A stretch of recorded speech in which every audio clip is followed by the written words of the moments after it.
Genocide worldwide.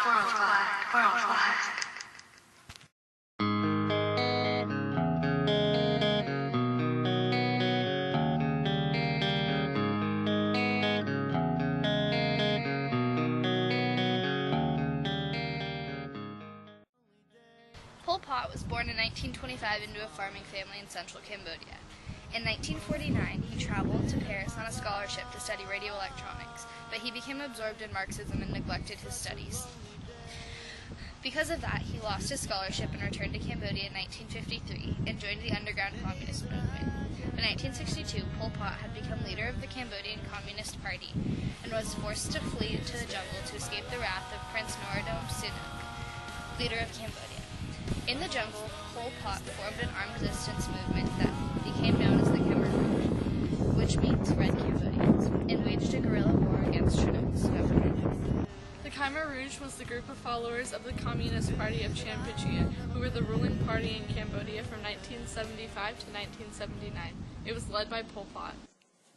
In 1970, Prince Sihanouk was disposed in a military coup. The leader of the new right-wing government was Lieutenant General Lon Nol, who was made president of the Khmer Republic. Prince Sihanouk and his followers joined forces with a communist guerrilla organization founded in 1960 and known as the Khmer Rouge. They attacked Lon Nol's army and civil war began. Cambodia was also caught up in another country's war. Cambodia's neighbor to the east is Vietnam, which had also fought against the French to gain independence. When the French were defeated in 1954, Vietnam was divided into Communist North Vietnam and pro-Western South Vietnam, backed by the USA. Civil war immediately broke out. The Viet Cong, a group of Vietnamese communist guerrillas, backed by North Vietnam and China, based themselves in the jungles of South Vietnam and fought against the South Vietnamese army from there. In 1964, the USA entered the Vietnam War with air power, firebombs, and poisonous defoliants, but found they could not budge the determined Vietnamese communists. The inconclusive war in Vietnam cost many American and Vietnamese lives, devastated the country, and achieved nothing but misery for anyone caught up. Under Prince Sihanouk, Cambodia had preserved neutrality during the Vietnamese Civil War by giving a little to both sides.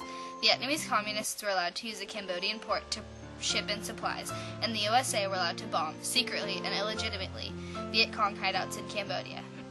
When U.S.-backed Lon Nol took over, U.S. troops felt free to move into Cambodia to continue their struggle with the Viet Cong.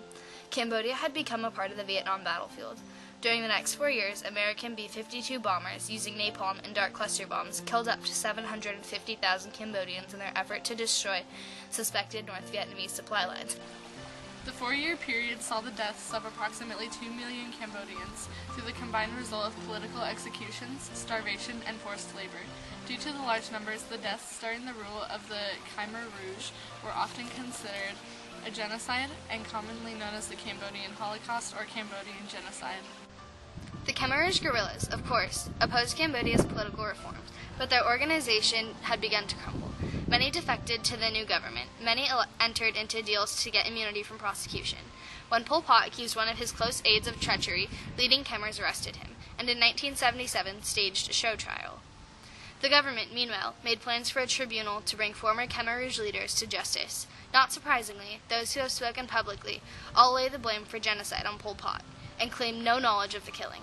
They have also blamed people who are dead and can't argue or accused enemy agents from the CIA, the Russian KGB, and Vietnam, all said to have organized the atrocity for obvious political reasons. From 1995, mass graves began to be uncovered, revealing the genocide's horrifying extent.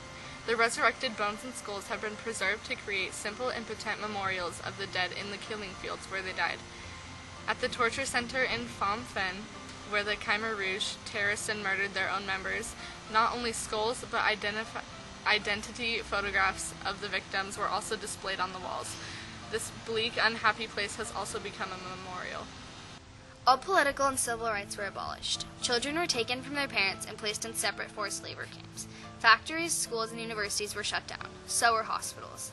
Lawyers, doctors, teachers, engineers, scientists, and professional people in any field, including the army, were murdered together with their extended families. Religion was banned. All leading Buddhist monks were killed and almost all temples destroyed. Music and radio sets were also banned. It was possible for people to be shot simply for knowing a foreign language, wearing glasses, laughing, or crying. One Khmer slogan ran, "To spare you is no profit. To destroy you is no loss."